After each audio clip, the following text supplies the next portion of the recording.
gente, meu nome é Amanda Oliveira, eu tô aqui em mais um episódio do Percurso Delas e hoje a gente tá aqui com a Natália Dornelas, que vai representar o curso de jornalismo, que é o que eu tô pretendendo fazer. Então, Natália, conta pra gente um pouquinho de como que foi sua trajetória e sua história até você virar jornalista. Então, eu acho que eu já nasci meio jornalista, né? Desde criança eu sempre adorei ler, né? E adorei escrever. Então eu era aquela criancinha que, sei lá, desde que eu comecei a escrever, eu ganhava os concursos de redação da escola. Então a minha relação com leitura e escrita, ela é inerente à minha condição humana quase. E daí para virar jornalista é muito, né? É quase um caminho óbvio. Claro que com essa habilidade talvez eu pudesse ser advogada, né? Ou, enfim, ir para o caminho da literatura, mas eu gosto de gente. Na verdade, eu me formei primeiro em publicidade. Num primeiro momento, eu me imaginava como redatora publicitária. E aí, no exercício da redação publicitária, no meu primeiro estágio, eu tinha um chefe que ele falou: olha, eu vou te falar uma coisa que agora você pode ficar um pouco chateada, mas depois você vai me agradecer. E daí ele disse: olha, seu texto é ótimo, realmente você tem que escrever, mas você não foi feita para ficar dentro de uma agência de publicidade recebendo demandas. Eu acho que você tem que interagir com as pessoas, você é jornalista, você não é publicitário. Hoje até eu acho que as coisas se confundem muito. A minha porção publicitária me ajuda muito no meu jornalismo, né? Mas, enfim, o caminho foi esse, assim, ele já era um pouco natural mesmo, né? Na minha facilidade de escrever, no meu interesse pela leitura e tal. Então, foi um caminho sem muita pedrinha, assim, na verdade. Entendi. E conta pra gente como que é um pouquinho do seu dia a dia como jornalista. Então, eu sou muito aficionada por informação, sabe? Mesmo antes, no meu começo, que eu só escrevia sobre moda, por exemplo, tudo me interessava, né? Eu acho que o jornalista ele tem uma curiosidade sobre as coisas, de modo geral, né? Então, ainda que eu escrevesse sobre desfiles, né, sobre tendências e tal, eu sempre, por exemplo, eu sou uma pessoa que assina 3 jornais de papel até hoje, eu não tenho assinatura virtual, eu gosto de ler o papel, sabe? Eu não gosto de livro, eu sou bem antiga, tá, gente? 42 anos e vintage, total, porque eu gosto dos formatos antigos, eu sinto falta do cheiro do papel, então assim, eu preciso de ler o livro físico, e eu devoro informação, né? Então assim, eu troco numa boa um bom livro por, sei lá, um jantar, assim, tem um jantar, falo, gente, mas aquele livro, tô a fim de terminar. Mas por prazer, não é porque ninguém mandou que eu fizesse isso, né? E eu acho que é uma condição sine qua non, o jornalista, ele tem que estar antenado, ele tem que saber do que tá, as coisas que estão acontecendo, por exemplo, eu tento saber um pouco de política, por conta do contexto do país hoje, mas nunca escrevi sobre e nem me habilitaria a fazê-lo, né? Porque eu acho que realmente exige um conhecimento que eu não tenho. Mas dentro das áreas de conhecimento minhas, então, se eu já leio sobre política, imagino que eu leio sobre as coisas, né, que eu uso para trabalhar mesmo. Então, meu dia a dia, ele começa com a leitura. Olha, eu tento ler, por exemplo, o jornal do dia antes de começar minhas atividades. Então, assim, 6h30, 7 horas, eu já pego o jornal do dia. E agora eu estou complementando um pouco desse conhecimento com o podcast. Então, por exemplo, tem um podcast da Folha de São Paulo que chama Café da Manhã. E eles brincam que é o que você deveria ouvir antes de começar seu dia, sabe? Então, ele te faz ali um panorama, normalmente é mais político-econômico, assuntos que, sinceramente, não são os meus prediletos, mas que contados, narrados pela maneira como eles estão fazendo hoje, ficam muito palatáveis. Então, assim, é muito legal esse podcast, está em todas as plataformas. E daí eu ouço ele, depois eu entro para o computador, eu trabalho formalmente em escritório, sentadinha. Muitas coisas eu faço no celular, mas nesse primeiro momento do dia, porque eu trabalhei em redação também, né? Então eu fui treinada durante 15 anos a trabalhar dentro de um formato. Hoje eu trabalho home office, mas eu consegui adaptar aquele formato ao meu dia a dia. E aí, então, eu sento no computador e faço uma varredura nos sites que eu considero que são relevantes, dou uma olhada em e-mail. O e-mail para mim é bem importante, é de onde vem algumas pautas, algumas trocas de conhecimento e tal. E aí, a partir disso, eu tento fazer uma produção aí de uns 3, 4 textos por dia, que estão cada dia menores, né? Eu escrevia matérias de 2 páginas, hoje eu escrevo textos de 1.200 caracteres e se for maior que isso, dá problema.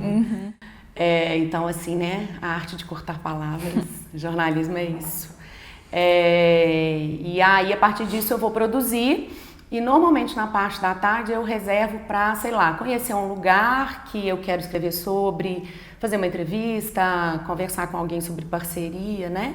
Porque o meu formato de trabalho hoje é um formato que eu customizei, né? Depois que eu saí da imprensa formal, parei de trabalhar no Jornal Tempo e criei minha própria empresa, eu fui criando o meu formato de trabalho, né? Então, assim, a parte da manhã é uma parte de produção. Então, eu normalmente, quando tem até convite para alguma coisa, né? Sei lá, abertura de uma exposição, eu tento evitar essa agenda externa matutina, porque é o momento da minha produção. Talvez uma pessoa que produza noturnamente vai fazer de forma diferente, mas para mim essa rotina, e ela é importante, quando eu não consigo fazê-la, meu dia não fica redondinho, eu não me sinto produzindo a contento, assim.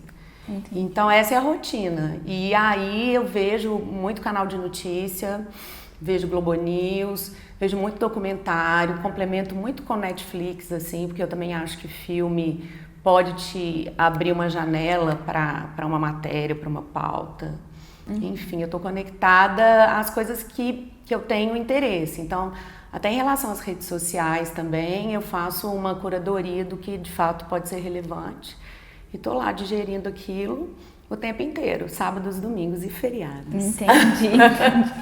Então, você falou dessa questão de ser bem vintage ainda, de fazer assinatura de jornal. Hoje em dia, as redes sociais elas têm ganhado muito espaço. Como que você lida com isso? Como que você acha que essas redes sociais têm influenciado nessa área de mercado do jornalismo? Nossa, a vida do jornalista é antes e depois. Muitos jornalistas, eu tenho 42 anos, né? Então, assim, jornalistas um pouco mais velhos, talvez, porque realmente, se eu pego uma pessoa 10 anos mais nova que eu, ela me dá um banho de internet, e é 10 anos mais velha, provavelmente vai ter menos habilidade que eu, porque isso eu acho que é muito geracional, né?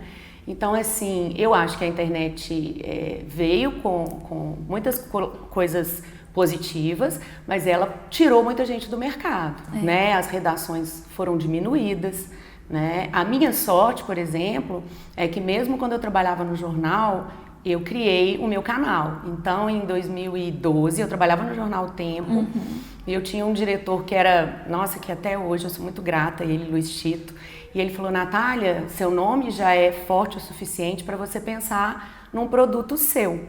Então, eu fazia um caderno de moda no Tempo, aquela época, e aí eu criei o nataliadornelas.com.br, que era o meu veículo, né? E foi o que me salvou, porque em 2015, quando o jornal fez uma grande demissão, eu estava incluída, também eu estava querendo sair, então foi uma saída consensual, eu tinha para onde ir, mas muitas pessoas, talvez por conta de não ter habilidade com a internet e tal, não fizeram essa transição e ficaram a ver navios, né? Mas eu penso que para a sua geração as coisas já serão diferentes, porque você já vai vir com todos esse combo seu já vem completo, né? Habilidade para rede social, habilidade para escrever, criatividade para buscar a pauta. Então, assim, ele é um divisor de águas, né? Eu lembro quando a coisa dos blogueiros começou a ficar muito forte, 2008, 2009, eu ainda morava na Inglaterra, mas já observava o movimento no Brasil. E assim, a gente tinha um grande problema com os blogueiros, né? Eu, muitas vezes, comparada a blogueiros, falava: não, eu sou jornalista. Porque a gente tem um orgulho também, eu acho que é importante você ter esse orgulho da profissão que você escolheu. E aí, assim como o Uber influenciou o taxista, o blogueiro influenciou o jornalista, né? E a gente ainda não entendeu para onde isso tudo caminha. Eu acho que ainda estamos num processo de transformação. E aí o profissional ele tem que ter esse jogo de cintura para poder utilizar as ferramentas e se manter no jogo, Entendi. Então, Natália, pra gente finalizando aqui, eu queria te perguntar, você, como mulher, pelo fato de ser mulher, você encontrou alguma dificuldade ou um obstáculo nessa área de trabalho? Olha só, eu acho que eu não. Até porque o meu primeiro caminho jornalístico, que foi a moda, ele acaba sendo um tema mais feminino, né? Então, assim, eu nunca tive chefe homem dentro da moda, por exemplo, né? Eu sempre me reportei a mulheres muito poderosas, inclusive, como chefes. Na época do Jornal Tempo, eu tinha uma chefe muito poderosa, Lúcia Castro, que é uma mulher muito firme. Já tive alguns chefes homens, mas um deles eu falo que era aquele hétero sensível, sabe? Porque ele entendia que aquilo ali talvez não fosse a praia dele, talvez ele nem fosse ler, mas ele entendia a relevância daquele conteúdo, né? Então eu não tive, eu acho que talvez pela temática que eu escolhi, talvez se eu fosse fazer política em Brasília, esbarrasse em alguma coisa nesse sentido, né? Que a gente ouve alguns casos. Mas para moda, comportamento, não. A única coisa que eu descobri depois de muito tempo é que no cargo que eu tinha, os meus pares, né, os jornalistas que tinham o mesmo cargo de editora adjunto, eles recebiam mais que eu. E isso é, assim, aviltante, né? Mas, enfim, eu acho que as coisas hoje estão mudando. As mulheres, se fosse hoje, eu teria protestado. Né? Então, não posso dizer que eu tive dificuldades por ser mulher. Talvez eu tenha tido facilidades porque a minha profissão, né, o meu segmento precisava da minha sensibilidade feminina. Entendi. Meu olhar, né? Verdade. Então é isso, eu quero agradecer por você estar aqui com a gente e finalizar, então. Tá bom? Obrigada. De nada.